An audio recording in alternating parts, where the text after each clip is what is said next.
Vida en el amor, capítulo 26. Como en una obra de arte se refleja el alma del artista que la ha creado, así también en la más íntima estructura de las cosas se refleja Dios. Sal al campo en la mañana y presta atención a todo lo que te rodea, los olores, los colores y los cantos, y encontrarás en todo un resplandor de Dios. Todas las cosas en la naturaleza tienen una marca de fábrica, que es la marca de Dios. Una concha listada y las franjas de la cebra, las vetas de la madera y las venas de una hoja seca, las líneas del ala de una libélula y las huellas de las estrellas en una placa fotográfica, la piel de la pantera y las células de la epidermis de un pétalo de lirio, la estructura de los átomos y la de las galaxias, todo tiene las huellas digitales de Dios. Existe un estilo, un divino estilo en todo cuanto existe, y que nos revela que todo ha sido creado por el mismo artista. Todo tiene una multiplicidad dentro de la unidad. Todo es diverso e individual a la vez. Cada individuo tiene su propia manera de ser. Es él y no otro. Y al mismo tiempo hay millones y millones como él. Lo mismo los diminutos animalitos que las estrellas. Cada cosa tiene su manera peculiar de tener sus rayas, sus pintas y sus manchas, o sus motas, o sus venas, o sus vetas. La oruga y la pieza de cerámica, y el camaleón y la pintura de Klee, y la alfombra persa, la espuma del mar, y las estalactitas, y las franjas luminosas del ágata y la alfombra de hojas otoñales, la madera y el mármol y la concha de foraminífera y el esqueleto del radiolario. Todo tiene las huellas de los dedos de Dios, y en sus huellas, como en las huellas digitales nuestras, hay un dibujo igual y distinto, diverso y el mismo. Y es ese el sello de la Trinidad, de un Dios que es trino y uno, multiplicidad infinita en la unidad infinita, y la unidad de lo diverso. A imagen de Dios que los creó, todos los seres son uno, y muchos a la vez, de la galaxia al electrón. No hay dos orugas iguales, ni dos átomos iguales, ni dos estrellas iguales, aunque en el cielo de la noche parezcan las mismas. Y sin embargo, también todo es lo mismo. La poesía no es sino el descubrir este pattern, esta unidad de dibujo que corre a través de todo lo creado, y el ver cómo las cosas más diversas también son las mismas. Los montes saltan como carneros y las colinas como corderitos. Son tus cabellos rebañitos de cabras que ondulan por los montes de Galaad. Vida en el amor, capítulo 27. El coro de las ranas y los grillos cantando en la noche de luna, y las voces y cantos y quejas de todos los animales, un gallo que canta lejos, el mugido de una vaca y el ladrido de un perro, y todas las otras voces misteriosas del campo, son otros tantos oficios como el oficio de los monjes. Son también salmos en otra lengua, son también oración. Los pájaros cantan pidiendo al Padre su comida de cada día, y que se haga su voluntad, así en la tierra como en el cielo. Y bendicen su nombre, Y todos los otros animales rezan también a su modo el Padre Nuestro. Toda obra de arte es también una alabanza a Dios. Y da gloria a Dios como las estrellas que proclaman en el cielo la gloria de Dios. Todo verdadero arte es también, en cierto sentido, una oración. Y el arte no necesita ser religioso para dar gloria a Dios, porque todo arte es religioso. La santidad de Dios se manifiesta en todo, también a través de las pupilas puras de los cerdos. En la naturaleza todo es limpio. Igual el esputo de un tuberculoso que las aguas diáfanas de las islas del Caribe, y por eso Santa Catalina de Génova bebía pus y San Luis Rey besaba las llagas de los leprosos.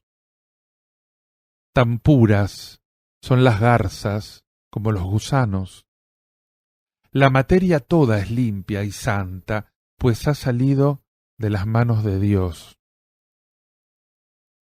Es limpio todo, menos el pecado. Es puro todo, menos la naturaleza caída del hombre.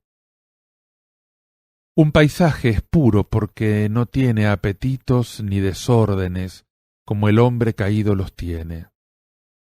Y los animales son puros porque no tienen orgullo ni lujuria. Y cuando un hombre es santo, cuando no hay en él tampoco ni apetitos ni desórdenes, ni orgullo ni lujuria, su alma racional se vuelve entonces tan pura como lo son los bosques y los lagos, los gusanos y las garzas.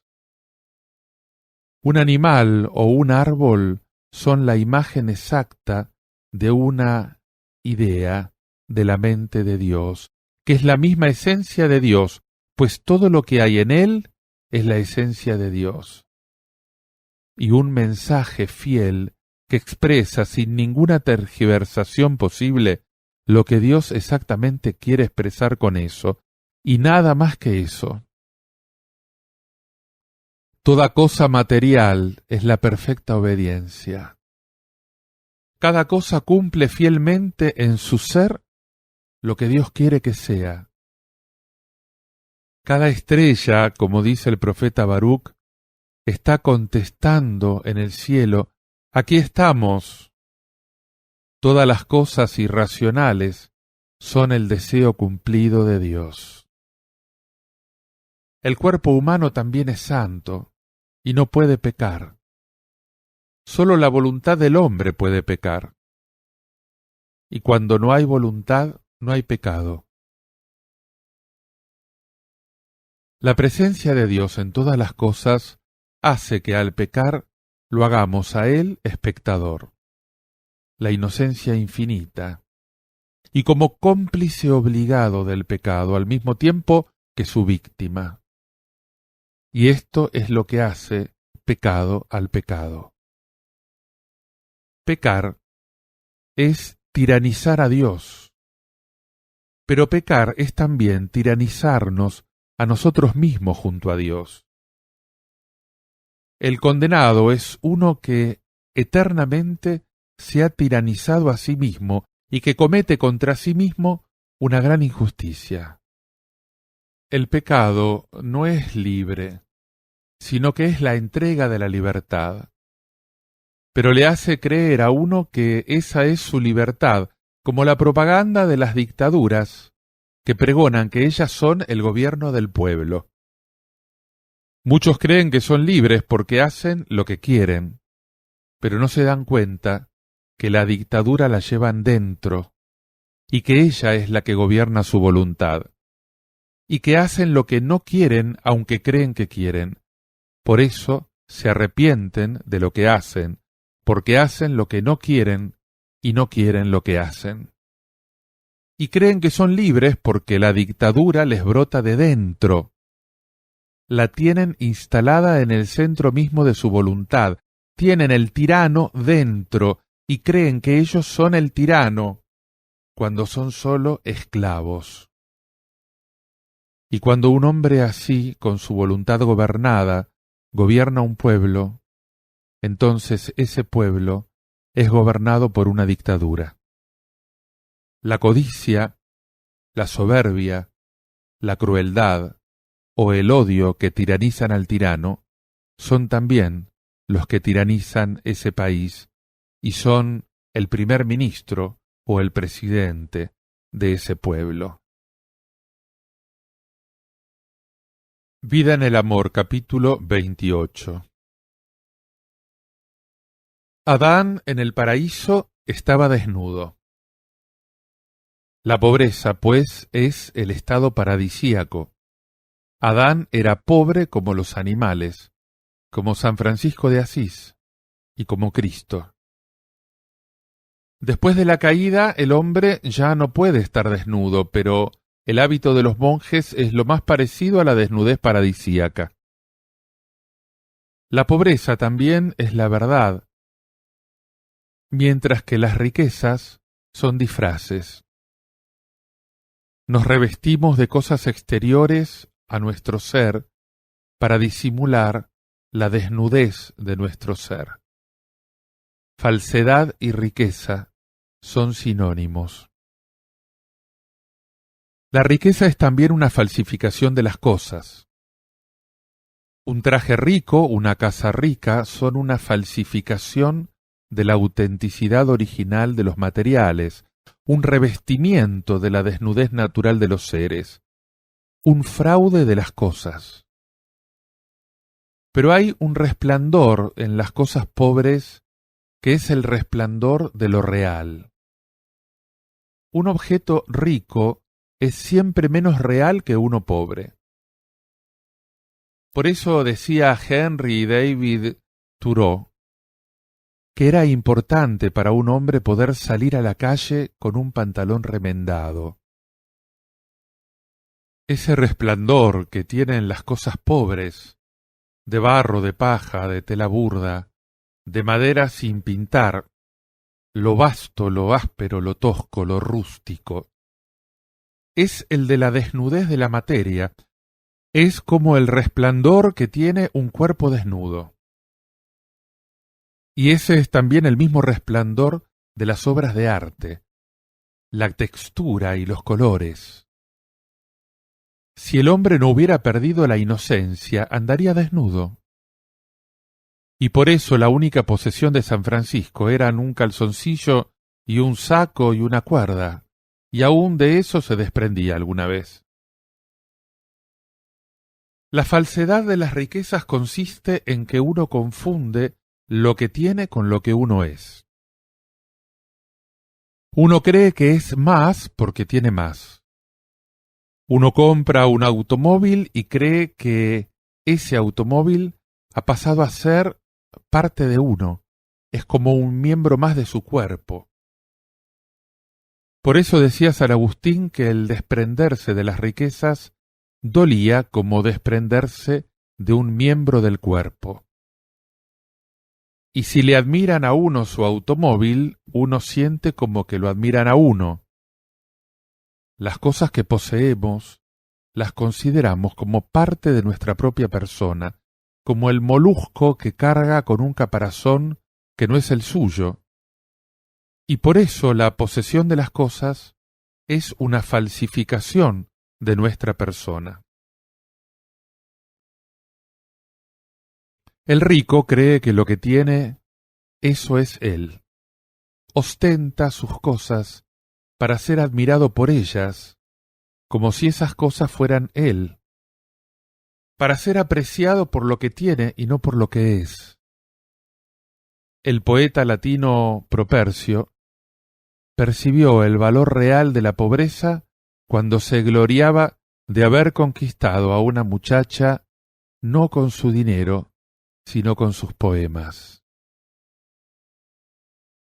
La riqueza también es un engaño, y quienes creen que pueden poseer un trozo de tierra de este planeta mediante una escritura son tan locos como aquellas personas de los Estados Unidos que ya desde ahora están adquiriendo terrenos en la Luna mediante escrituras que se les extiende cierta agencia extravagante.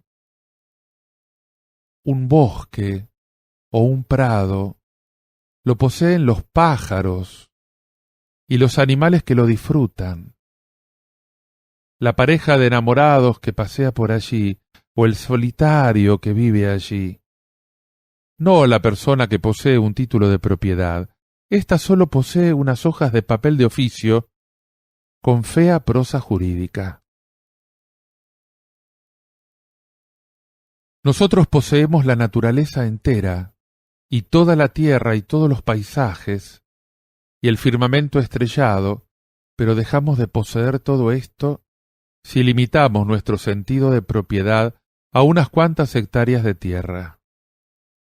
Solo siendo pobres podemos poseer el universo, como los pájaros que son pobres poseen el cielo, y como los peces que son pobres poseen el agua, y como San Francisco de Asís poseía todas las cosas.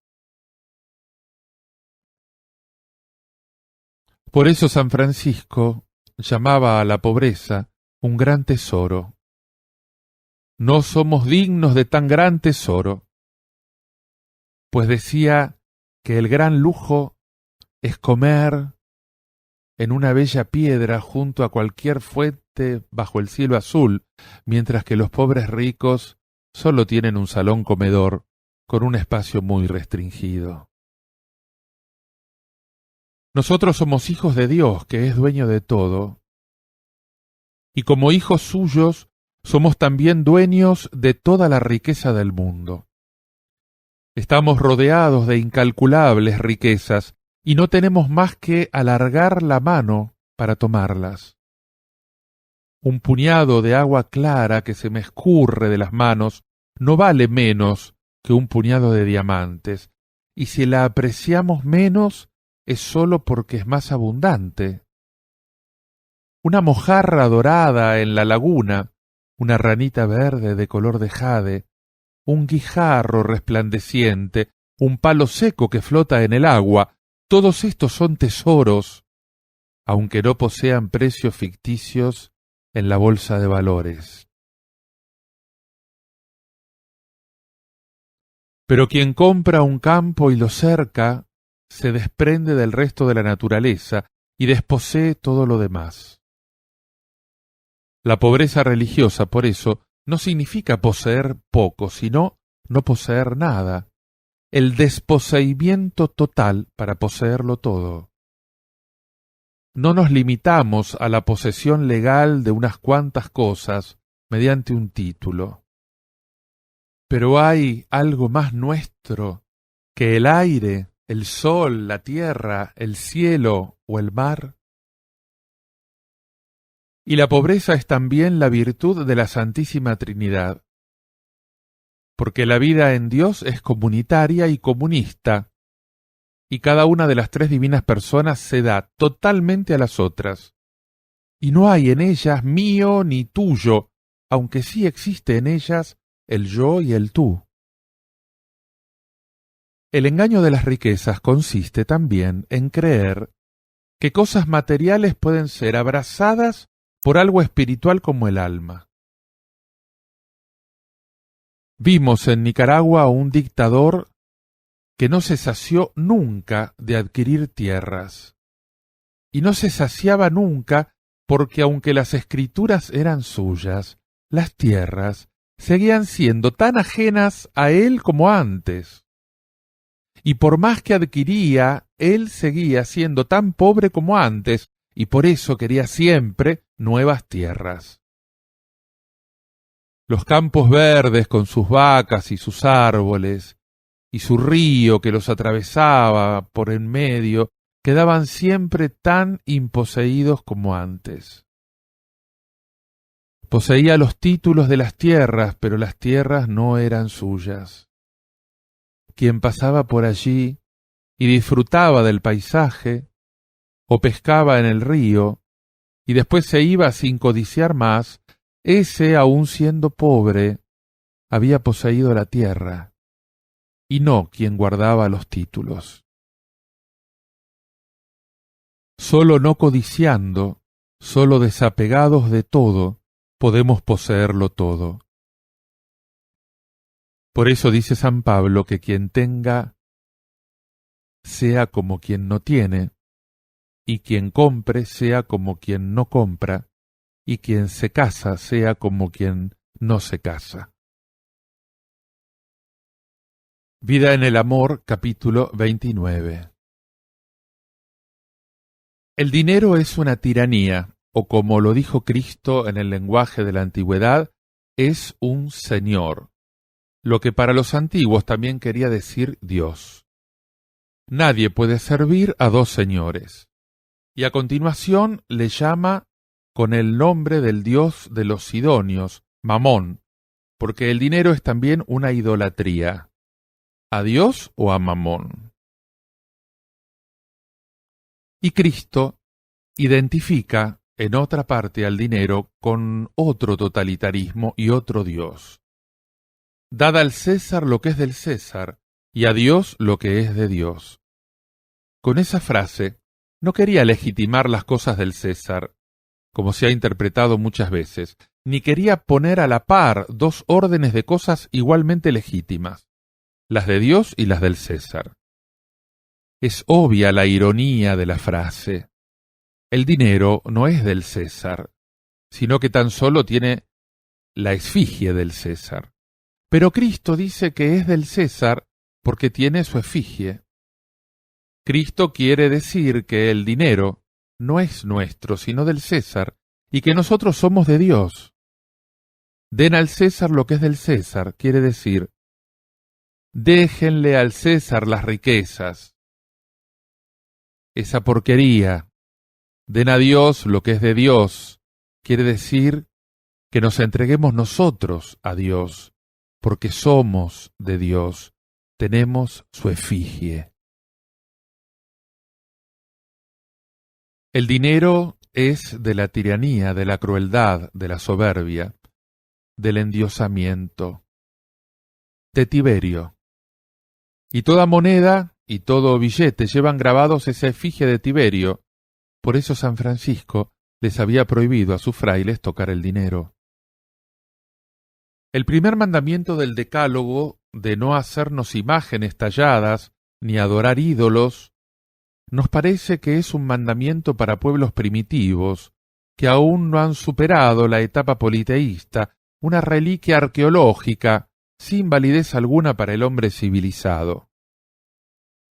Pero el materialismo moderno es el mismo antiguo politeísmo, y el mundo nunca ha tenido tantos ídolos como ahora. Un automóvil, una estrella de cine, un líder político, una ideología, son ídolos modernos. Las calles de las ciudades y las carreteras están llenas de ídolos. Los ídolos de la propaganda comercial y de la propaganda política. Las sonrientes divinidades de la fertilidad y la abundancia, de la nutrición y de la higiene. Los dioses de la cerveza, del cornflake, del dentífrico, o bien los rostros de los dictadores, de los líderes políticos, de las sombrías divinidades del terror y de la guerra, de la destrucción y de la muerte. Y las mismas fuerzas de la naturaleza que el hombre primitivo adoraba sin comprenderlas, en el trueno y en el fuego, el hombre moderno las adora en la electricidad y la energía atómica, también sin comprenderlas. Vida en el Amor, capítulo 30. Desde el microcosmos al macrocosmos, toda la creación nos revela la infinitud de Dios. Y debemos contemplar todas las cosas como símbolos y figuras, como fotos de Dios, no como cosas que valen por sí mismas, para ser poseídas y gozadas por sí mismas. Poseer a Dios es desprenderse de las cosas. Desprenderse de las cosas es abrazar a Dios. Y sólo a Dios se posee. Si veo una cosa que me gusta y la compro, no por eso la poseo. Aunque puedo regalarla o venderla, no la he poseído. Ella habrá permanecido inviolada, porque nuestra facultad de poseer está en lo más íntimo de nosotros, allí donde ninguna cosa exterior puede llegar.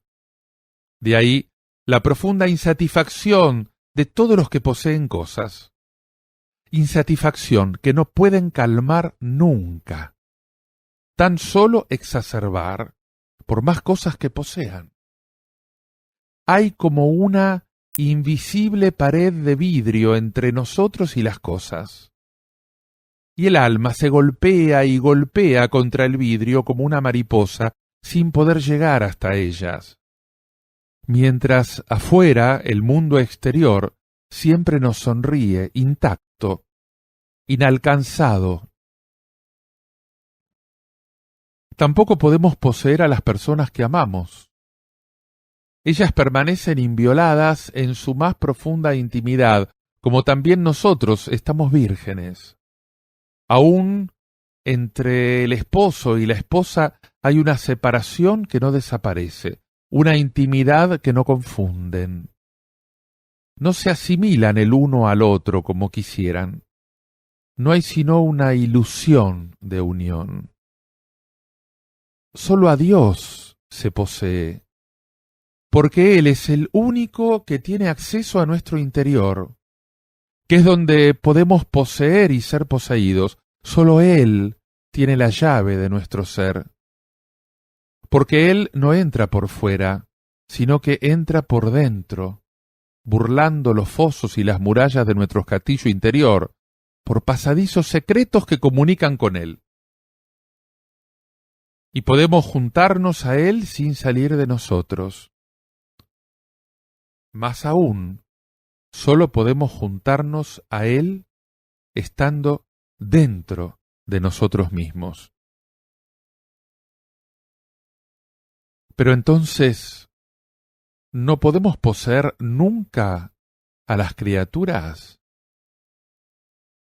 Eso nos atormentaría por toda la eternidad, porque el recuerdo de ellas no lo perderíamos en la eternidad, sino que en todo caso se nos avivaría y estaríamos eternamente atormentados por el recuerdo de aquello que nunca poseímos. Sí podemos poseer todas las cosas, pero en Dios. Poseyendo a Dios, poseemos todo, porque Él posee todas las cosas. Todas las cosas salieron de Dios y volverán a Dios en Cristo. Cuando yo sea levantado en alto, atraeré hacia mí todas las cosas, dijo Cristo. Y cuando todas las cosas sean atraídas a Él, serán atraídas a mí, porque Él es más que yo mismo. Y Él es mi más profunda intimidad.